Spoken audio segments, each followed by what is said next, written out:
So I had a student stop by the house a few months ago, and I knew he was a really good diatonic player, and I knew that he wanted to study the chromatic, and but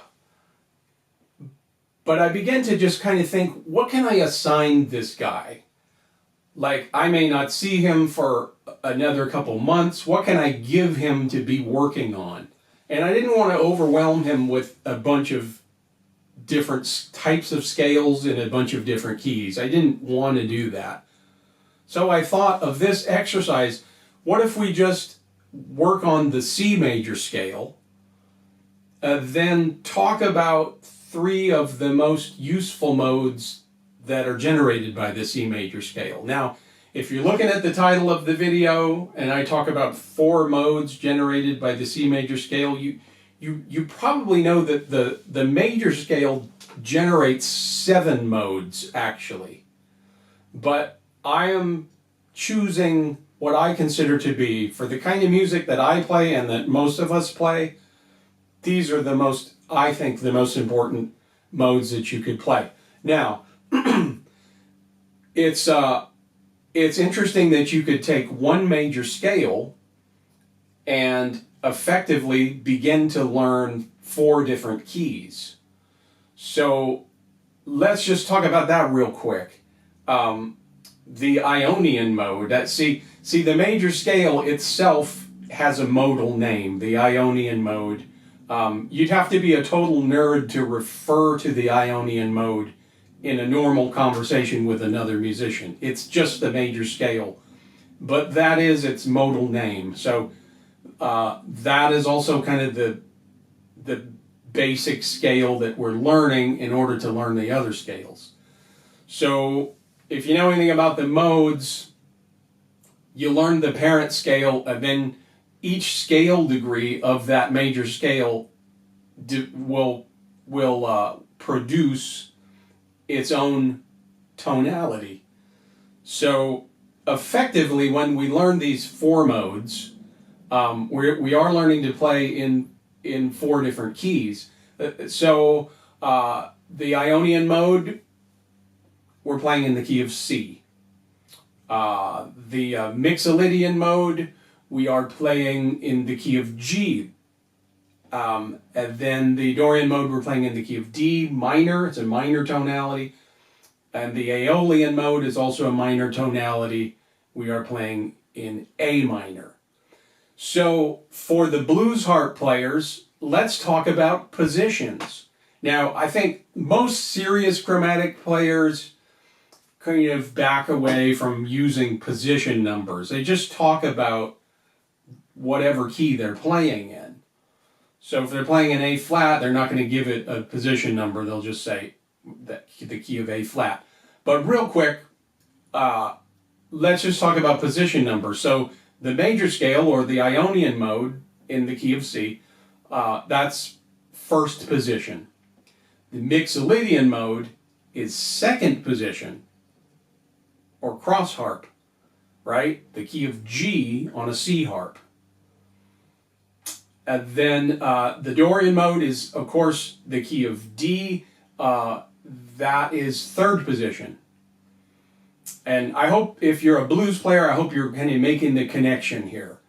Then A minor, that's going to be the Aeolian mode.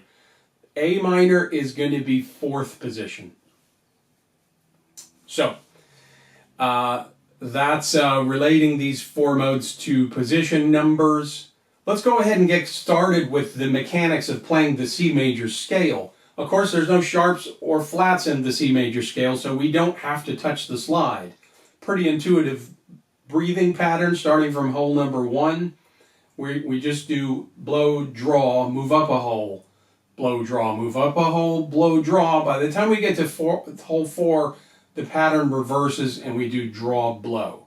So, blow.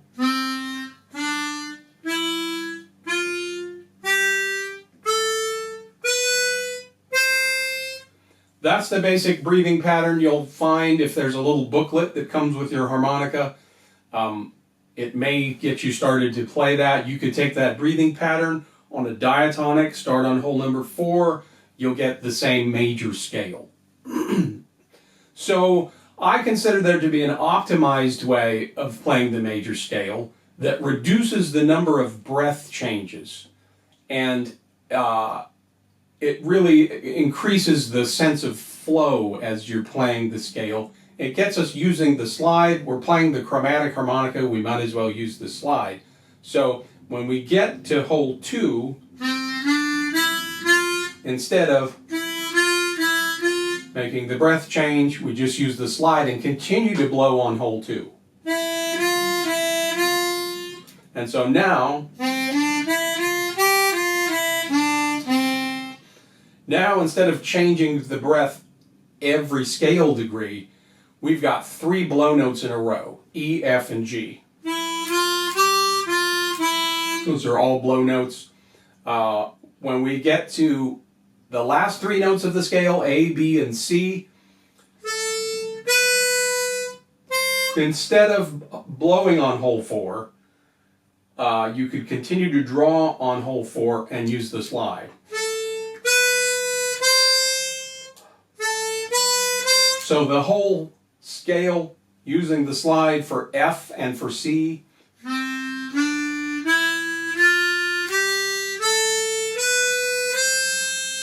If I include tablature, which I think I will, first of all, the hollow arrowhead indicates pushing of the slide in the tablature, and the whole numbers, and the arrow going up is a blow note. Arrow going down is a draw note. So to play the descending version, just read the tab backwards. But of course, I recommend memorizing this and just practicing it without any visual reference.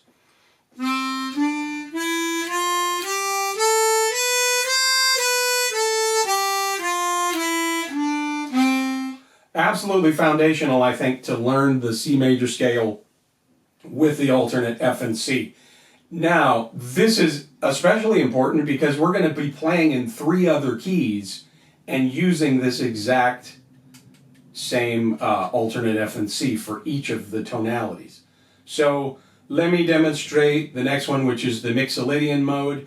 I've put these modes in orders of a fifth apart.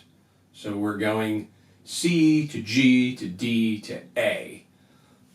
So here we are, G Mixolydian. We also call this the dominant scale. I'll tab it out. Remember the F and C continue.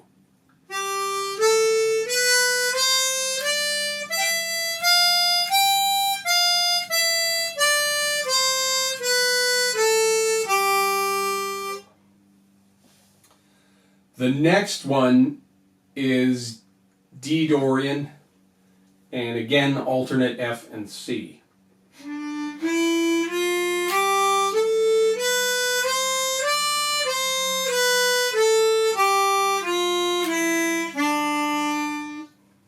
And finally, another minor tonality, the A minor tonality, A Aeolian, starting on hole 3 draw.